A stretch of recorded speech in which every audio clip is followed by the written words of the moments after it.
あ、道路側には投げたらダメって言っただろ。あれは遠野さん。東也くん、ちょうどよかった。そこのボール取ってくれない？この子たちとキャッチボールしてたんだけど、2人とも下手くそでさ、なかなかまっすぐボール投げられないんだよね。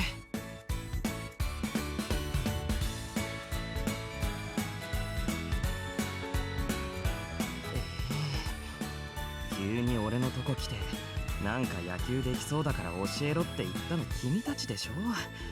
練習前の声出ししようとしてたのに。よくわからないが、とりあえずこのボールを投げればいいんだな。だが野球のボールか。どう思てば。それに遠野さんまで距離もある。できるだけ力いっぱい飛ばさなくては。よし、遠野さん行きます。うん。はっ。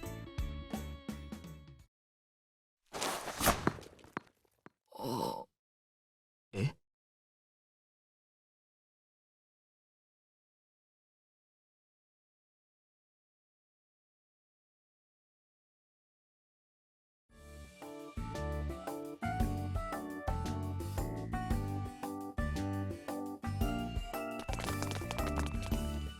はあ、付き合わせてごめんね、東也くん。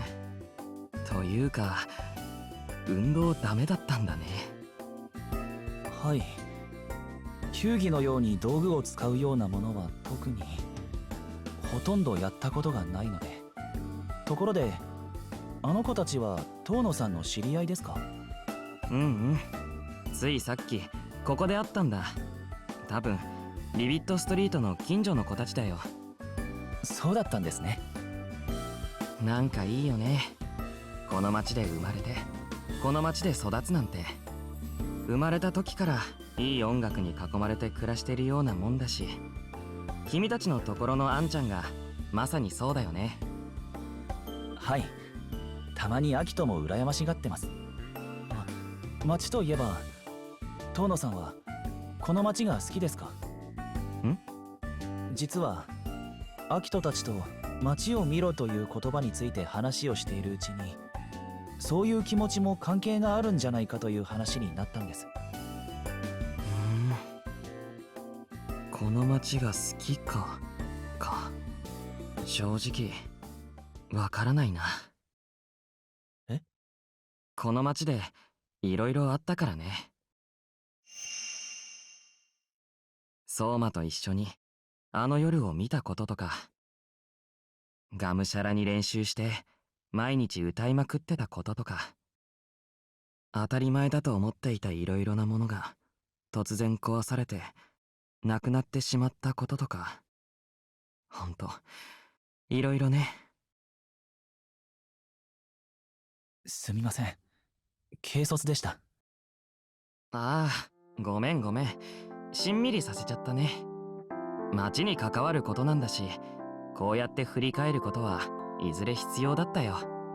特に俺はしばらくの間海外に行ってて町を離れてるし。歌の修行ですよね。でも今思うと、ここにいたくなかったっていう理由もあったのかもしれないな。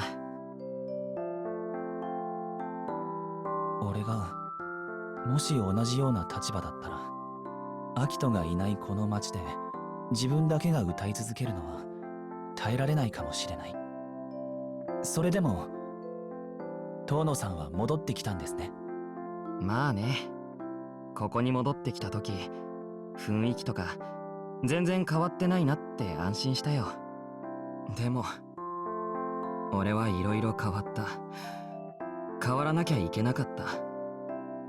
なのにこの町は何も変わってなくて、なぜか不満みたいなものもあってね。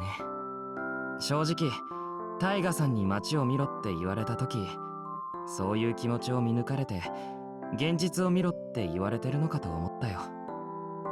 そうだったんですか。それで東也くんはこの町好きなの？え？俺はだいぶ正直に答えたよ。だから君も変に遠慮とかしないで答えて。ああ、わかりました。俺はこの町が好きです。家にもどこにも居場所がなかった俺に居場所をくれて、同じ夢を見たいと思える相棒にも出会わせてくれた。この町もこの町で出会う人たちも、何も持たない俺を音楽が好きというたった一つの共通点だけで受け入れてくれて、その上アキトたちと一緒に歌っていくうちに、俺という人間を認めてもらえたような気もしました。だから俺にとってこの町はかけがえのない居場所です。そっか、認めてもらえたような気がしたっていうのちょっとわかるな。俺たちもそうだったからね。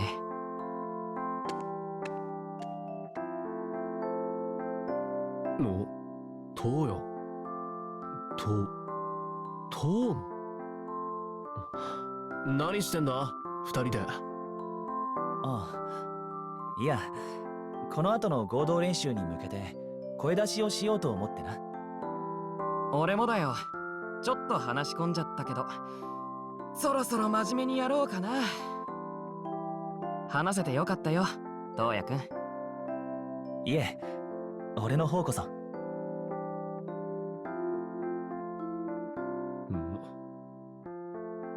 何の話したんだよ。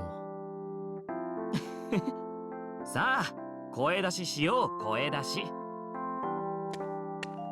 おい、無視するんじゃねえ。